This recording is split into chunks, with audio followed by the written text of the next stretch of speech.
Ladies and gentlemen, we are live.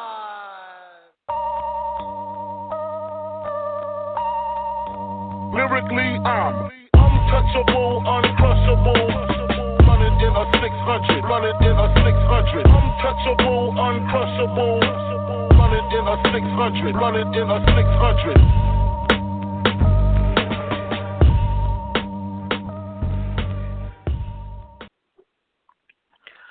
Hello, everyone, and welcome to another episode of Punch the Face Radio. I am your host, Brandon Stubbs. Forgive me if I sound like absolute shit. I do apologize about missing last week's show. As you can tell, I am battling a ear and sinus infection, but I'm here. I wasn't going to miss 2 weeks in a row to talk boxing with the people. This is what I do.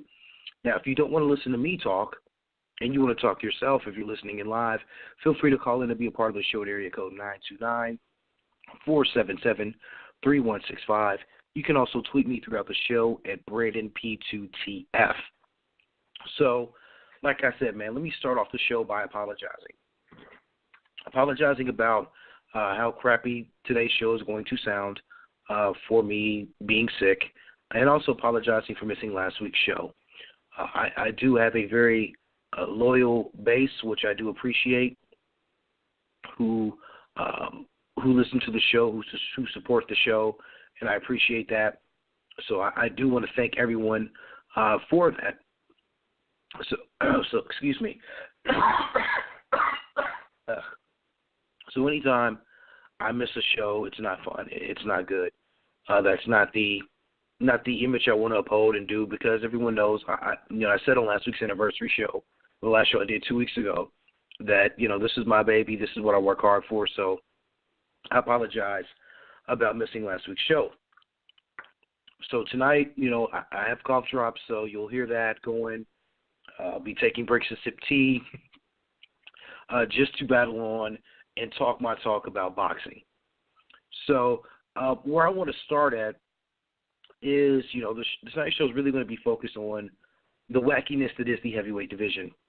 And, I'm going to start off by talking last week's fight with Anthony Joshua.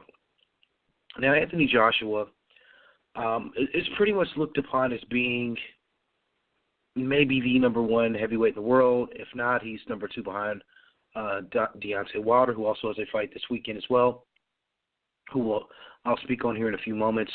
But Anthony Joshua took on a late replacement in Carlos Takam. Hopefully I'm enunciating that correctly. Takam pretty much took the fight on a couple of weeks' notice, about a little less than 2 weeks, 12-day notice, after the original opponent for Anthony Joshua, Pulev, ended up hurting his shoulder, I believe, and had to pull out of the fight. So, much credit to Takam for taking the fight, because he didn't have to. This is his opportunity at a world championship, but unfortunately he's having to get this on a short notice. But hey, it is what it is. You got to take these advantages when you can. And to his credit, he stood toe-to-toe with Joshua for 10 rounds. It was a very unaesthetically pleasing fight. It was not one fight that really was enjoyable to watch. It did fill 78,000 seats there in Cardiff. I don't know how you have the proper pronunciation of that, over there in the UK. So it did good numbers there from that aspect. But this was Anthony Joshua's first fight since beating Vladimir Klitschko in a fantastic fight earlier this year. And I know from the UK it's already won a lot of awards for Fight of the Year. It was a fantastic fight, really helped elevate the heavyweight division. But the question was, after that victory, what will we see of Anthony Joshua going forward? What version will we see? Will we see a guy who was going to regress and maybe not be up for this fight because it wasn't a big time opponent? Were we going to see a guy who went out with a killer instinct? We weren't sure what we were going to see. And what we ended up seeing is a guy who pretty much just seemed to kind of go through the motions for 10 rounds. That's really what it seemed like to me. It just really seemed like he just went through the motions and just kind of did a very workmanlike performance in defending his championship, which in many ways there's nothing wrong with, but, you know, we expected so much more out of Anthony Joshua, given his fights here recently, that it'll be a little bit more explosive. And to Tamek's accord, he wasn't there just to lay down. He was there and he was game. He landed some shots. He actually landed a headbutted Joshua and broke Joshua's nose. So credit to Joshua for fighting through that. But, you know, like I said, it just really wasn't a great performance from Anthony Joshua. Which now leaves this question. Do we give him a pass for this one? Because, yeah, he got an opponent on 12-day notice. You know, that, you know, his promoter, Eddie Hearn, was not going to let that sold-out arena go to waste. And, you know, he had he wanted to fight, still stay active. So I get it. So do we give him a pass here? Do we say, okay, you took on a late opponent replacement. You did win the fight. You didn't get hurt, you know, really in the fight. You didn't show any getting rocked by any punches. You know, do we give him a pass here? Now, I'm kind of torn here because I watched the fight, and part of me really does want to give him a pass and just say, yeah, it happens. But then there's another part of me that's like, you know, if Joshua really wants to be this mega star, when he's fighting a lesser opponent, he's got to get these guys out of here. And that's something he didn't particularly do here on Saturday. It was the ref stopping the fight, somewhat of an early stoppage after a combination of punches from Joshua. I thought Tamek was still okay. I thought he could have finished the round. At that juncture in the 10th round, the fight was almost over. I mean, we just had the rest of the 10th and 2 more rounds to go.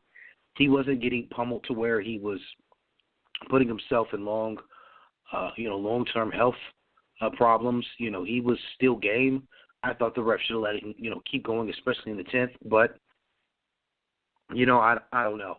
I didn't too much agree with the stoppage. I will say he did have a cut there above his eye. I think he actually ended with 2 cuts.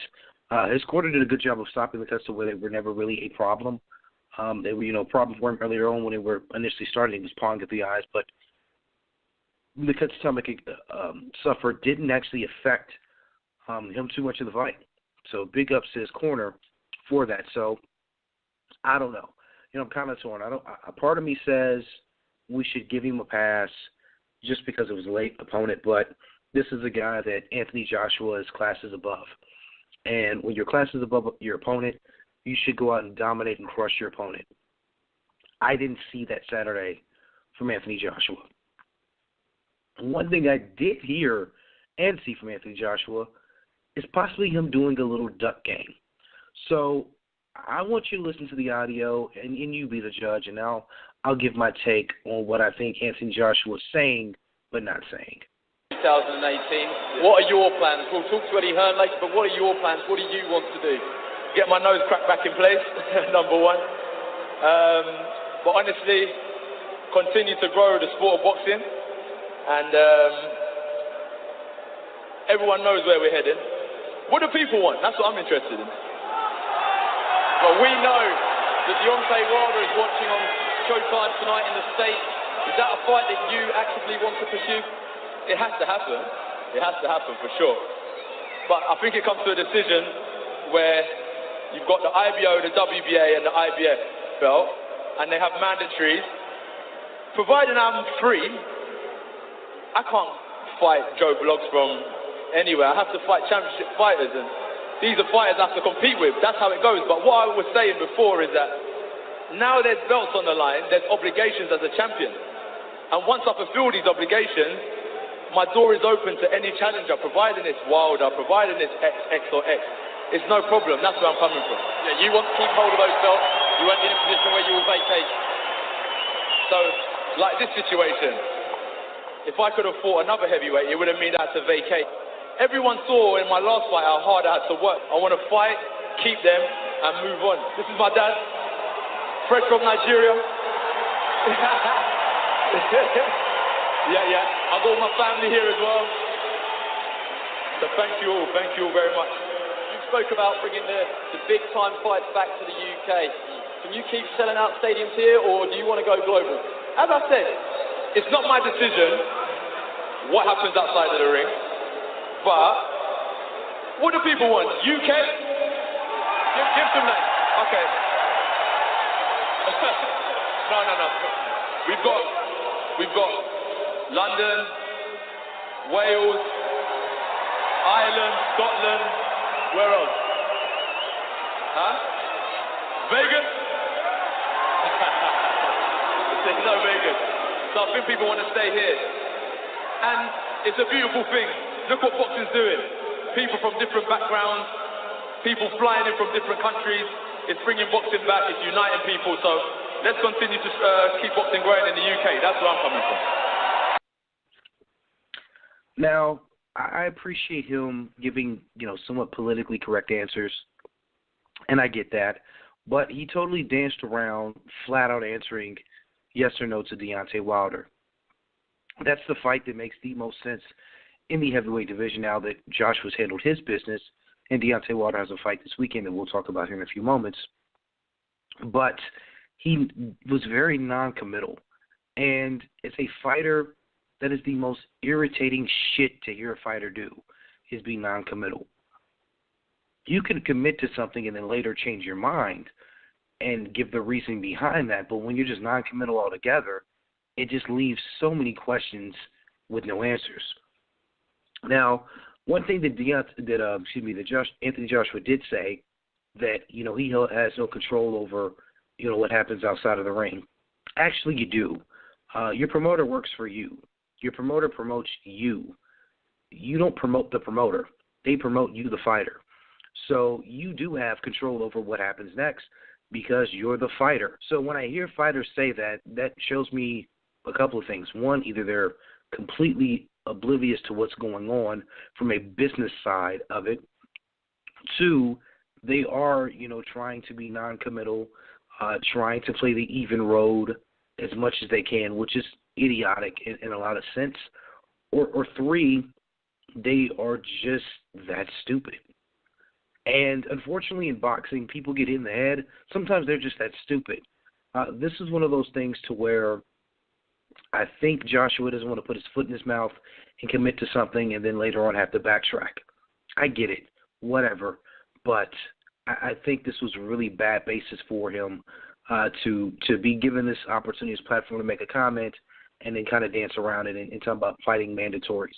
No one cares to see you fight your mandatories. We want to see the belts get unified. Joshua Parker is out there, Deontay Wilder, and then there's Anthony Joshua who holds all the belts. Joseph Parker out there who all hold the belts. We want to see some sort of round robin amongst those guys, making the belts unified. And if they're not fighting each other, they will need to fight the next top-tier guy there in their division. Anthony Joshua didn't do that this weekend.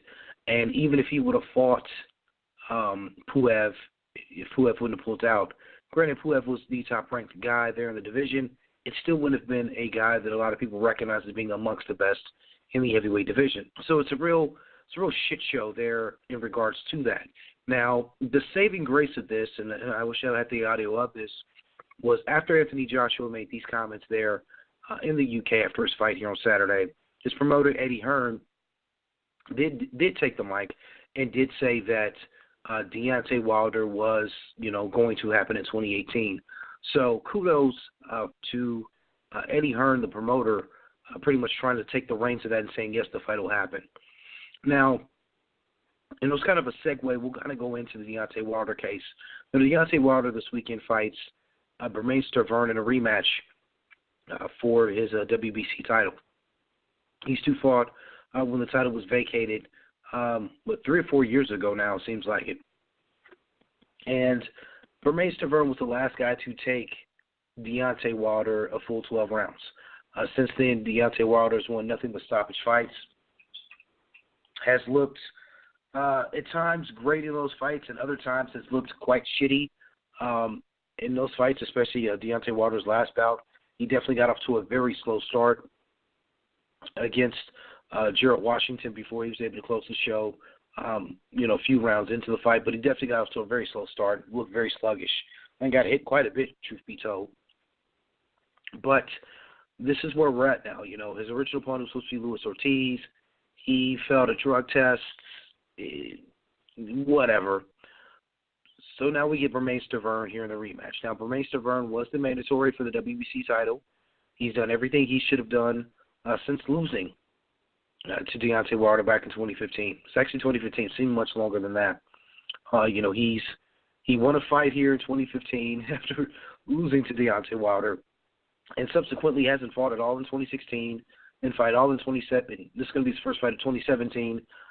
He's just pretty much laid back and has taken a couple step-aside monies a couple times for fights to happen. But now he's the unequivocal mandatory. So, I don't know, man. It's, this fight is interesting to me in this regards. To hear Deontay Wilder talk leading up to this fight, it seems to be like he is, well, he's even said it, he's not looking past Bermane Stiverne, but he's looking through Bermane Stiverne. And what he means by that is that he's looking to what's next after Bermane Stiverne. The problem with that is, like I said, we've seen Deontay Wilder not look that hot in some of his fights early on. So, Stiverne knows that this literally is going to be his last opportunity to be a champion in the heavyweight division. I don't see him getting another crack at a title after this.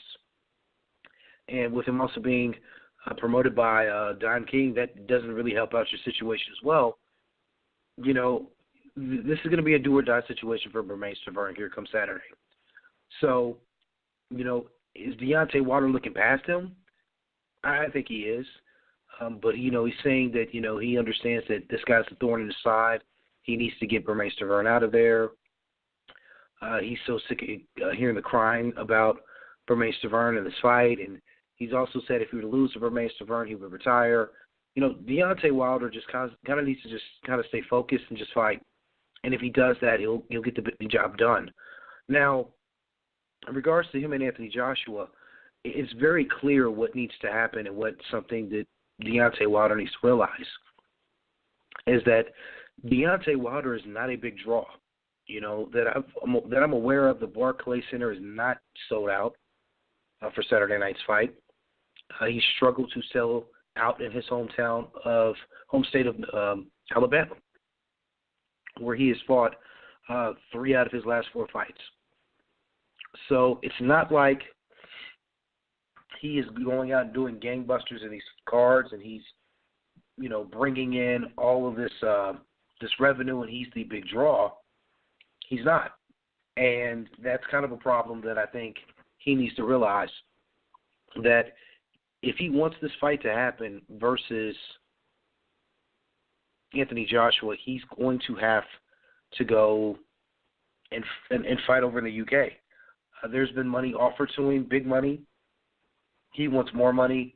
I really don't think this fight as a whole is a major, and I think it's going to do more of a draw over in the UK than it would here in the States. But, again, we're letting egos get in the way. And far too often we have this happen in boxing. We see this all the time, that people let their egos get in the way. They let their promoters say what they should say and all this other stuff, and it just it makes things very convoluted. And unfortunately for Deontay Wilder thinks just because he's the American heavyweight champion and he's a PBC fighter that he's the number one guy. And unfortunately, it's just not that way. Anthony Joshua just did 78,000 seats, sold tickets over in the UK. We're not seeing anything close to that right now for a Deontay Wilder fight.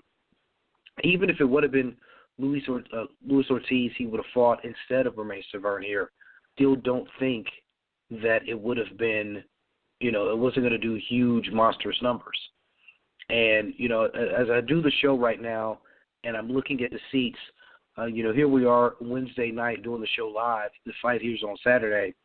There's still a lot of seats available here on the Barclays website. There's a lot of seats, a lot of sections, especially the lower bowl, that have 50-plus seats available in each section. So, it makes me kind of wonder a bit.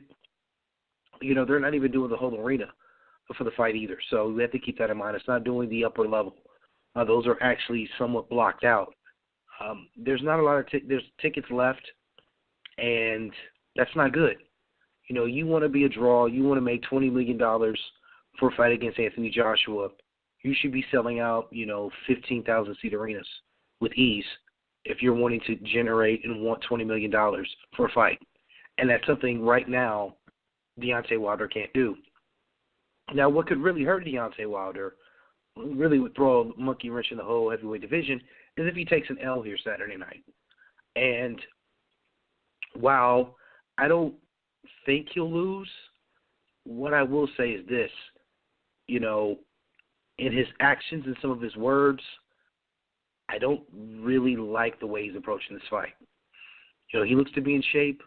He looks to be ready, but he's saying a lot of the wrong things that make me believe he's not going to take this fight 100% seriously, or he's going to go out and he's going to blow his load early. And if that happens and he gasses out, this could get really weird come Saturday night. So we'll see, because the heavyweight division itself is pretty wacky. We'll touch more on that here in a few moments. Now, I do want to talk about other fights here on this Deontay Wilder Bermane Stiverne card. One fight in particular, I do know when me and Adam Abramowitz, shout out to Adam Abramowitz, had talked about her on our fall fight preview show, that he had liked, that I personally don't like at all, is Shawn Porter versus Adrian Granados. This is pretty much a stay busy fight for Shawn Porter. And maybe I'll just say it, I don't really like Shawn Porter. I just find him to be a little bit annoying, mainly because of his dad. But whatever. Here in the welterweight division, Shawn Porter's shown that he can fight tough fights, give top flight guys issues, can beat some of them. But he just doesn't do a lot for me to really want to sit and watch his fights.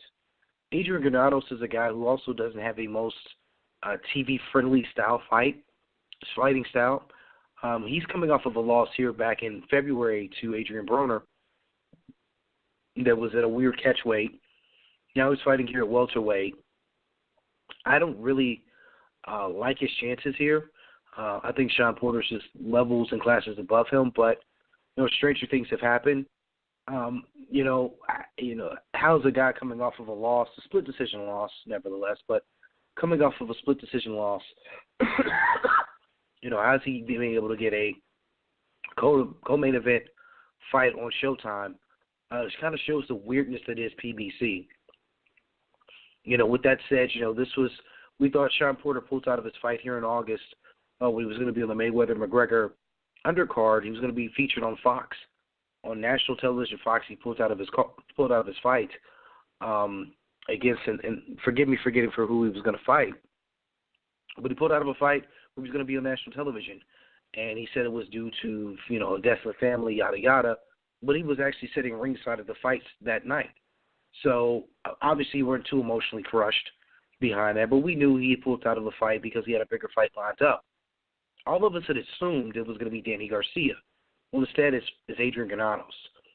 So, again, this is why I just don't like this fight. I think it's just a weird fight. It's an unnecessary fight. What does this fight do for the winner? What does it do? It doesn't do much of anything. It doesn't really alter anything in regards to the hierarchy in the welterweight division. Now, for Granados, it would do a great deal for his career. But for Shawn Porter, it pretty much a win is going to keep him stagnant. It keeps him busy this year, but it has him stagnant in regards to the division. So it's one of those things to where I'm just not enthused by the fight. Now, another fight on here that, that should be decent is Eric Molina versus Dominic Breazeale. Now, Breazeale was originally going to face Bermane Stiverne, and obviously Stiverne ended up moving up Eric Molina is kind of a guy who's been on and off. He's lost when he's kind of stepped up into competition. His career losses are to Deontay Wilder, to Anthony Joshua, Chris Arreola. Those are guys who were, at that time when he fought them, were legitimate fighters. No offense to Chris Arreola at that time, 2012. Arreola was a legit heavyweight, and losing to Anthony Joshua here last year, and then 2015 to Deontay Wilder. So he has an issue stepping up in competition. For Dominic Brazil's kind of a weird case, He fought a very game fight against Anthony Joshua before getting TKO'd. He did show some skill there. He showed some balls in the Mir Mansour fight that he had back in 2016. So he's definitely showed some growth and some improvement as a fighter. Really, since we saw him come up, from being an Olympian and, kind of getting a lot of soft touches early on. But he's fought and fought decently. So, this fight with Eric Molina is really going to be a good litmus test for him to make sure he's not regressing as a fighter. So I actually do like this fight in the heavyweight division. I really like the Bermane Stiverne fight a hell of a lot better. So it would have been better competition for Brazil. But, for Brazil, this keeps him relevant. A win here keeps him relevant, keeps his name out there. You never know here in the heavyweight division. He may get a crack at somebody else here down the line. But it's a fight that I actually like a lot more on the undercard here for Saturday night. We also have Super Lightweight Championship, which is actually where the belt's vacated by Terrence Crawford, with him moving up in weight, is Sergey Lipnitz and Aurelio Ganando, probably butchering that name totally, but that's now for the IBF Super Lightweight title. That was one of the belts that Terrence Crawford had won here back in August, but like I said, he's vacated it, and no sooner than vacating it, shout out to the IBF for agreeing on this and saying, we're going to get a champion back in place.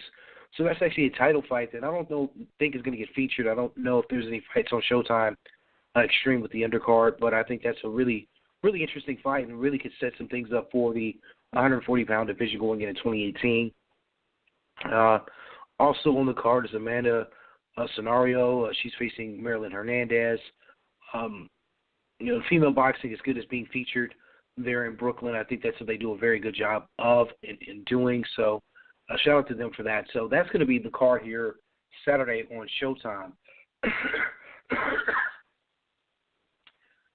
It's I don't know, it's a decent card. I mean, it gives us something to watch there in the heavyweight division. So we'll see if Deontay Wilder's overlooked Bermane Stiverne.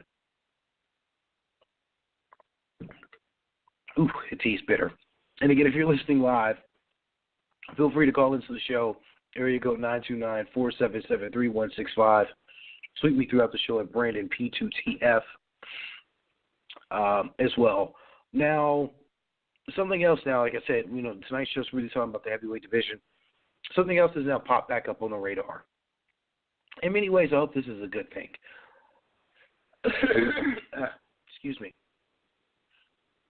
We have a possible returning of Tyson Fury. Now, for those who know, Tyson Fury had some issues, and we don't really know what the hell is going on with him. But at the end of the day, he's wanting to make a comeback. He's trying to make a comeback, and it looks like the comeback is going to happen. Now, it's been I don't know how this works over there in the UK, the British Boxing Council, and it seems like there's a lot of weird paperwork and stuff to be done there in regards to trying to get him back to fight again, but whatever. But Tyson Fury is back to training. Now, Tyson Fury is really not in any semblance or close to being in fight shape. That's coming from me I'm in the same shape right now as Tyson Fury. Not to say that he can't get into shape and vice versa with me, but he's not in fighting shape. So, it's good that he's back. And he did a very interesting Instagram video stating why he's returning. So, for those who didn't hear it, here's Tyson Fury's explanation, if you will, for his comeback.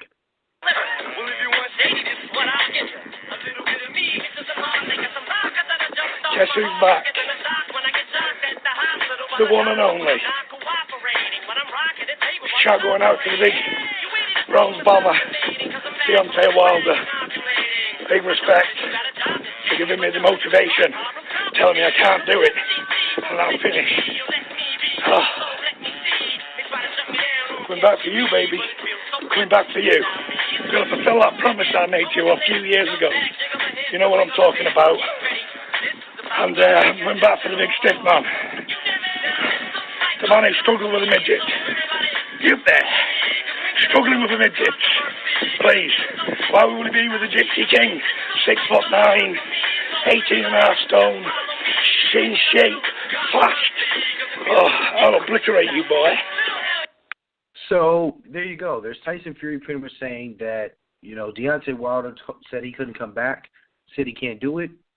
Tyson Fury says he's ready for that. Now, for those who didn't know when he was talking about the guy having issues with the midget, he was referring to Anthony Joshua facing Carlos Tomac.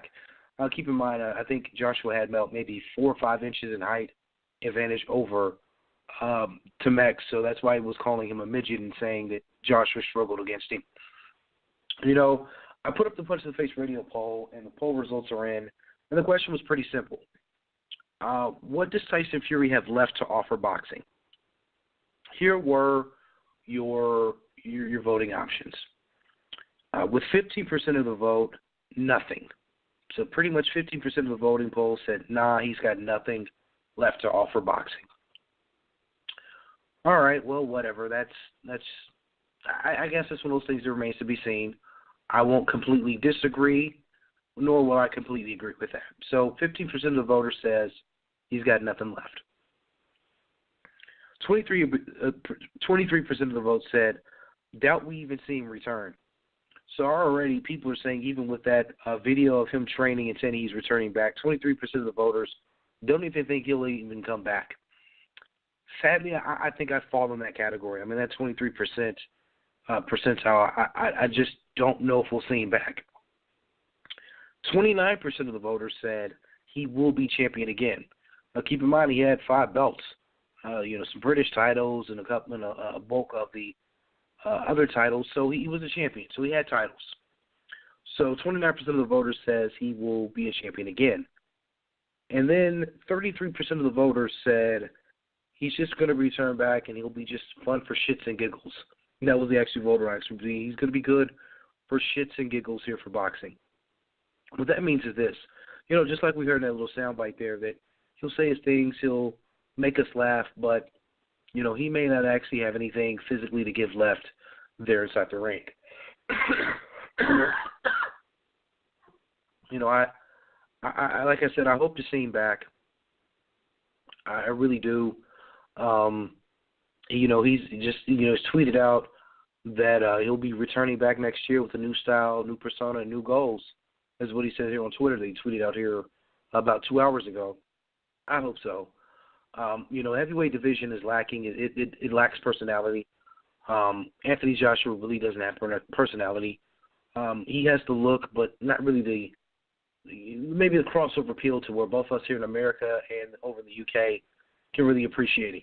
I know he's a big deal over in the UK, but here in the States, not so much. He doesn't have that charisma that we kind of grasp onto. On that same token, we have a heavyweight champion here that's from the United States that a lot of people just don't really know. And he's the heavyweight champion, but he's not a household name. A lot of people aren't going to know who Deontay Wilder is. A lot of casuals just won't. And I mean, that's not to discount him in any way. It's just fact. And it's fact, and you can tell by the ticket sales. American heavyweight champion is supposed to be the baddest man on the planet. And people should be flocking to go see that. and he doesn't have that right now.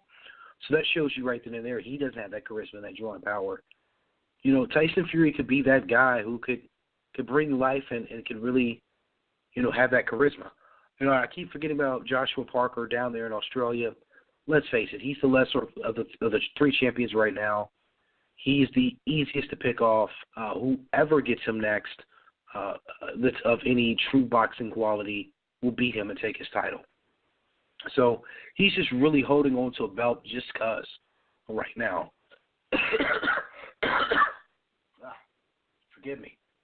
So we'll see, but the heavyweight division is definitely it's a mess. It's a mess. It's a flat-out mess.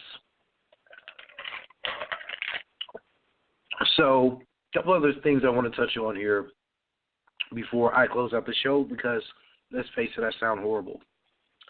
So if you're listening to the show live right now, it is Wednesday. Thursday night on ESPN, we have a fight. Now, this is one we didn't touch on too much on during the fall fight preview show a couple of weeks ago. But it's kind of sad. So, Jesus Soto Karass is still fighting, which in itself, it is what it is. He's gotten cleared. He's gotten licensed to fight. It is what it is from that aspect. It just is. Now, what this actually shows more of a discount to is the lack of drawing power that they actually have at Golden Boy.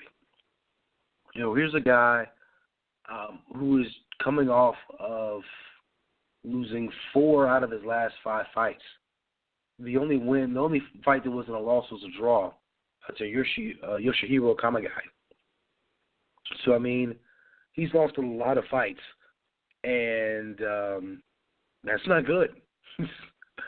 Not good at all. And we've seen him take a lot of punishment in some of these fights to where you just wonder how much is left in the tank. The last fight he won was back in 2013.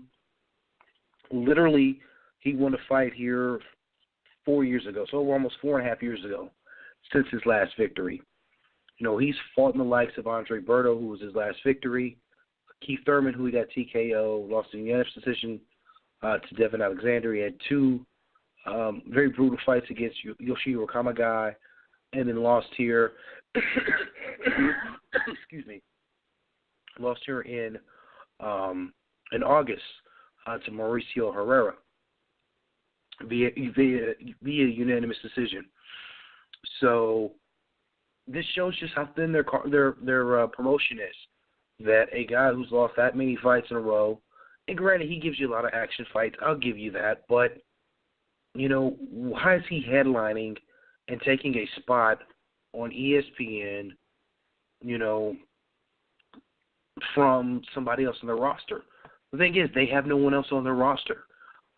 These cards on ESPN are to help showcase their up-and-coming fighters, give these young guys a platform. And a lot of these guys, some of them haven't performed.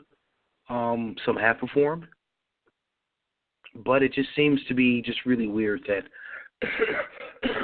the Golden Boy is struggling like this with this platform to put on, top-level fights. Now, we do know a lot of their bigger fights are still going to go over to HBO. Your Canelos are going to go there, your Jorge Linares, which we'll speak on here in a moment. They got a couple other fighters here and there. They may end up being over there. I think Jojo Diaz is another kid we'll see more on HBO than we will here on ESPN. But, we have this fight here this week with Soto Karass versus Juan Carlos Abreu. And Abreu is a legitimate opponent. Like I said, this will be another one of these fights. It'll be probably a bloody war. For him himself, he's a loser of 2 out of his last 3 fights. Hasn't fought at all here in 2017. This will be his first fight. Excuse me. So, I don't know. I don't know what to expect here tomorrow night. It's boxing. We'll watch. It's better than watching Thursday Night Football. I'll say that. But not good. But, another thing that can help maybe bolster the roster is there was a meeting today between Mikey Garcia and his representatives and Golden Boy. They're trying their best to get a fight done between Mikey Garcia and Jorge Linares for Linares' title. The problem is, the fight, when they initially tried to offer this to Mikey Garcia, they wanted Mikey Garcia to sign a multi-fight deal. The Cotto fight was going to be included, and then Linares down the road. But Mikey didn't want to do that, and I really don't blame Mikey there from that aspect. Don't, lock yourself into something long-term if you don't have to. Mikey still wants to remain a promotional free agent, which, I get to a certain extent, what he's trying to do and why he wants to do it, but it just seems like kind of counterproductive for him at this juncture because seems like he's not really getting fights he probably should or probably would be as easy to get. Now, Jorge Linares is the WBA champion at 135 pounds. Mikey holds the belt here for the WBC there. The WBO is vacant with Robert Easter Jr. holding the IBF. Now, there were talks about Easter Jr. versus Mikey Garcia for a unification bout. I really hope for Robert Easter's case that doesn't happen. He didn't look that great in his last fight, and Mikey is just right now skill levels just notches above him right now. So I don't want to see that fight happen. Excuse me. Even talks about Mikey going up and maybe trying to challenge for one of the vacated titles at 140 now that Terrence Crawford has moved up to 147. So who knows from that aspect. But, the meeting is going on. We hope the fight gets done. Golden Boy said, excuse me, they wouldn't try to hold and latch on to Mikey Garcia for a multi-fight deal. They would prefer to promoting, but, they're not going to lock him into something he may not want. So give him credit there for that. So we'll see. We'll see if Mikey Garcia, if that fight gets done for him versus Jorge Linares. A couple other weird things here this weekend. Record Mayorga, still fighting. We'll be fighting over in Russia at super middleweight. I'm just going to leave that there. Whatever. We may talk about it on next week's show, depending on how it rolls out. Something that is interesting that I definitely do want people to check out on Saturday is Eddie Hearn's Matchroom Boxing will actually be making its, I guess you could say its HBO debut, with Dmitry Bulev versus Trent Broadhurst for Bulev's WBA light heavyweight title. Interesting in the fact that this is a guy that a lot of people are really excited about Bulev, about him being maybe the next heir apparent to being the great and dominant champion here at 175. We'll get a chance to see him on HBO live from Monte Carlo. Jamie McDonald will be defending his WBA bantamweight title. Scott Quigg's also on that card. So, interesting card, and glad to see HBO is kind of branching out and testing those international waters. Bulev's a guy that we'll more likely see over here in the States at some juncture in 2018. He holds a belt. Andre Ward's retired. Sergey Kovalev's going to be fighting for a belt. We still have Beterbiev out there, Donna Stevenson out there. Very fluid situation at 175, but I think it's a good thing that we'll be able to see him this weekend because a lot of people want to see what this guy has to offer. A lot of the masses have not seen him. So that's something to look forward to here on Showtime. Otherwise than that, kind of a quiet weekend for fights. So next weekend we have more fights coming up. Jose Ramirez, Mike Reed, the aforementioned Arturo Beterbiev versus Enrico Klogling for the vacant IBF title at 175. So we'll definitely talk about that. And also next weekend, Daniel Jacobs, Luis Arez, Terrell Big Baby Miller fighting. So, a lot of fights next weekend. So we'll talk about that, and I will be joined by my brother in boxing, the one and only Admiral Bromowitz, a.k.a. SN Boxing on Twitter, SaturdayNightBoxing.com. he will join me. And I pray to God my voice sounds better by this time next week. Let's hope. It actually sounds way shootier earlier this week. So I'm making progress. So one last thing I do want to touch on. That, when I initially came back and did the show, we were doing kind of half boxing, half MMA on the show as far as me, talking about the show. The first hour was boxing or, I do 1 hour boxing, 1 hour MMA, it just kind of fluctuate depending on whatever was the hot button topic at that time.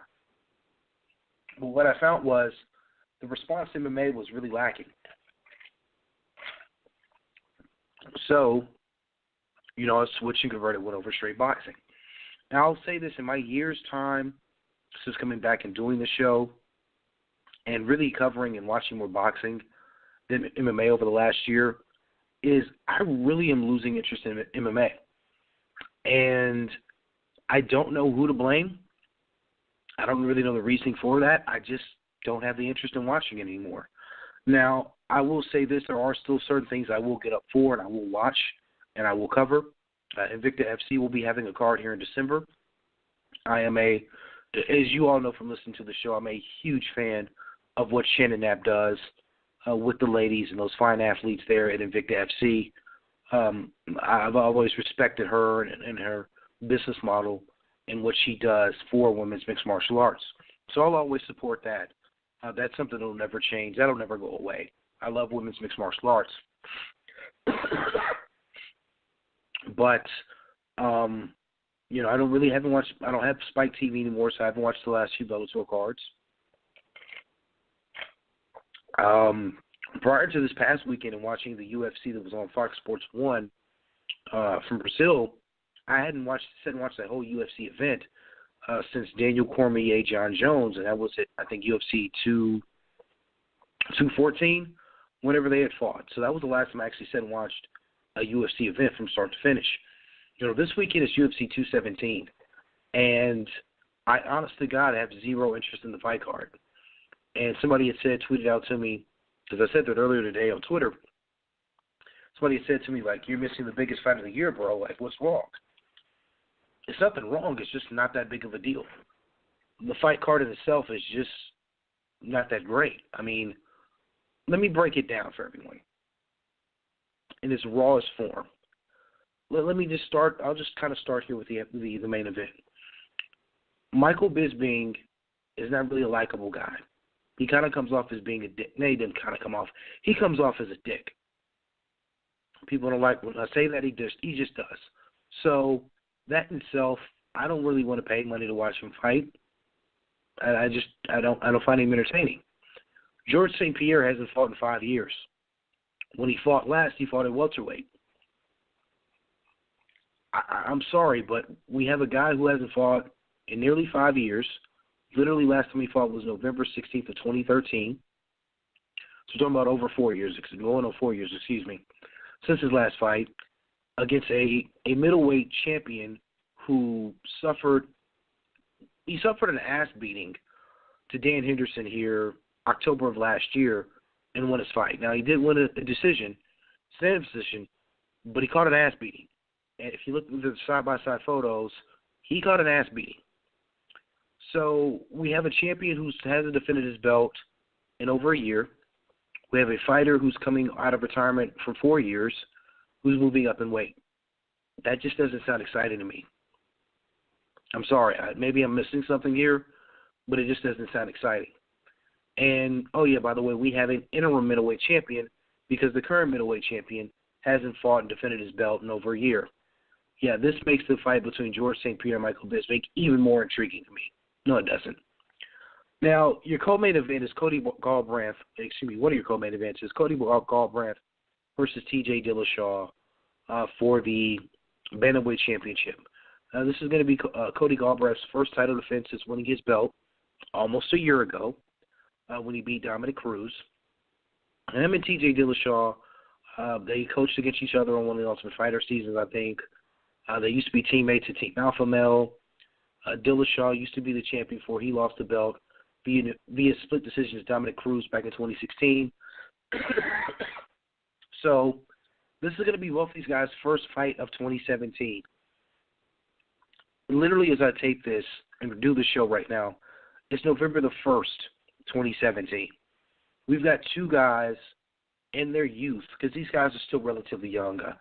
Dillashaw is 31, which is, I consider that young in fight years. He's younger than me. Cody Garbrandt 26, for Jesus Christ's sakes. I mean, so these are young guys. First fights here of 2017. I know injuries and all that, yada, yada, but it just seems bad.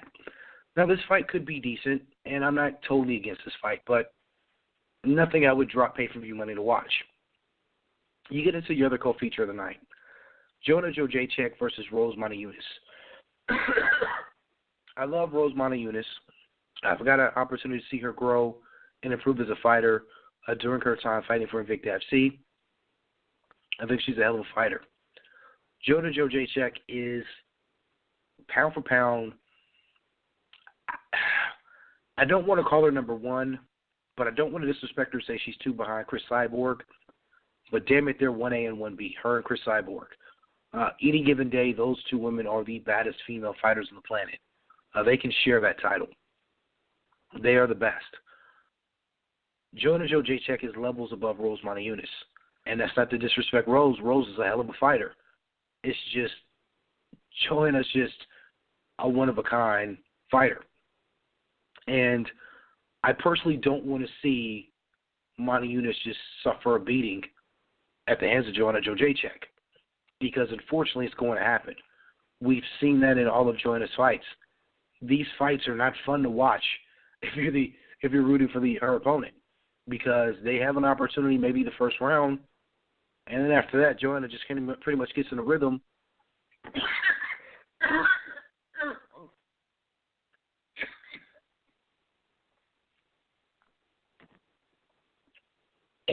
Sorry about that. So as I was saying, Joanna gets in a rhythm, and she starts picking apart her opponents.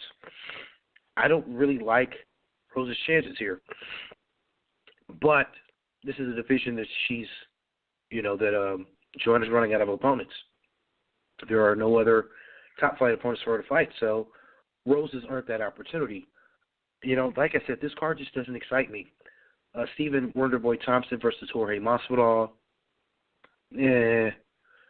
Johnny Hendricks versus Pablo Brancachahida. I've never heard of this guy. I guess he's fought twice for the UFC, and he's won 2 fights, both down in Brazil. So, yeah, I've never heard of him. And for Johnny Hendricks constantly misses weight, and he's a loser of 4 out of his last 5. I don't like his chances here at all. And this is a fight that you're going to have opening your pay-per-view.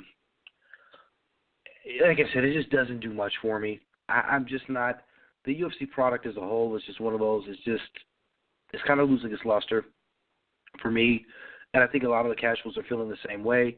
And I think the UFC's kind of seeing that because, I get a direct message from the UFC saying, hey, please tweet this out. That's not good if you're reaching out to media like this to help really push your product during fight week. The UFC is a machine to where this didn't happen in the past. Now it's happening again. So that kind of shows me where their reach is at and where their reach is starting to lack. But so be it.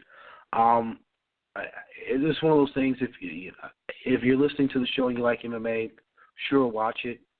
You won't see me tweeting about it during the fight. I'll be watching boxing and college football. I really don't pretty much care. I kind of do hope Michael Bisping loses because he's just kind of a dick. But, yeah, really no interest in the card, which is a shame. I really have no interest in MMA, really in the UFC's product. I won't say MMA, really in the UFC's product until we find out what's going on with John Jones. And we actually have a heavyweight champion, Stipe Miocic, who defends his belt. And we actually have Conor McGregor come back and defend his belt. Excuse me. So there's that. So there's my MMA take. I haven't had a hot MMA take in a while, so there's that. It is what it is. Also, there's a Bellator card this weekend as well. Really can't remember who's fighting on it. That's bad. I believe Ryan Bader is fighting on it and defending his title, I believe. I'm not 100% sure, but yeah. We'll go with that. I think Ryan Bader's fighting there on that card. So, yeah, there you go. Yeah. So watch Bellator if you can. See if you enjoy it. Meh. But that is what we have here for this week's Punch the Face Radio. Again, man, I appreciate anyone who was able to bear with me and listen to my raspy voice, hear me cough, damn near choke to death here as we do this week's show. Again, man, next week's show, hopefully my voice will be back to 100%. We'll obviously be recapping the heavyweight fight here this weekend between Bermane Stiverne and Deontay Wilder. We'll be talking some Daniel Jacobs, Luis Arza fight, and just whatever boxing news is going on here with my main man, Adam Abramowitz of Saturday Night Boxing. So we'll be back here next week. I'll be back here at some juncture with a better voice next week. And again, make sure that you follow me on all medias, Brandon P2TF on Twitter, punchoftheface.com. It's really not much on there besides the podcast, so if you ever miss any of those, they're on the website, but you can also find the shows on iTunes by just searching Punch of the Face Radio, also Stitcher Radio by searching Punch of the Face Radio, and as well, you can also search Punch of the Face Radio on YouTube. You can find the shows there as well. I'm trying to put the show on many platforms as possible so people can hear me, even when I sound shitty. So there's that. With that being stated, as always, and it seems like this is starting to get more and more somber every time I say it, just by the actions going on in the world today. And I just can't stress this part enough, and I really, truly, and honestly mean this to all my listeners and subscribers here to Punch the Face Radio. I want everyone to stay safe. I want everyone to stay blessed. Love one another, because that's the only way we're going to get through any of this that we deal with in life. With that being stated, until next week, I'm Brandon Stubbs, and I am out.